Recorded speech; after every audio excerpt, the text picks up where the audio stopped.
বিশাল একটা বিজয় হয়েছে আমাদের। এই বিজয়ে আওয়ামী লীগের কফিনে শেষ পেরেক লাগানো হয়েছে। এইটা সাহেব একটা পেরেক লেগে দেন কফিনে। একই সাথে মোদিরে পাইরে ফেলার ব্যবস্থা করাইছে। 2024-এর 5ই আগস্ট থেকে আজ পর্যন্ত আমরা গুমের পেছনে জড়িতদের বিচারের দাবিতে এক ভয়ঙ্কর শক্তির বিরুদ্ধে লড়াই করছি। সেই লড়াইয়ে বিজয় আসছে, প্রাথমিক বিজয়। প্রথম ধাপে আমরা ওয়াকারকে পরাজিত করতে পারছি। আন্তর্জাতিক অপরাধ ট্রাইব্যুনাল এক ঐতিহাসিক পাহাড় সম কঠিন কাজ করছে।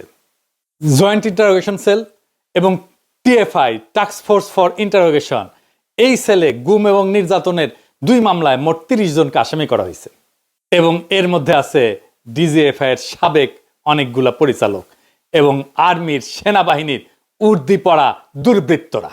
তবে এই ঘটনা থেকে বাংলাদেশের মিডিয়া কারা নিয়ন্ত্রণ করে সেটা ধারণা পাওয়া গেছে। আমার দেশ এবং কয়েকটা সামান্য গণমাধ্যম ছাড়া কেউই সাবেক ডিজিএফআই এর কর্মকর্তাদের বিরুদ্ধে গ্রেপ্তারি পরোয়ানার খবরটাতে ডিজিএফআই শব্দটা পর্যন্ত ব্যবহার করেনি।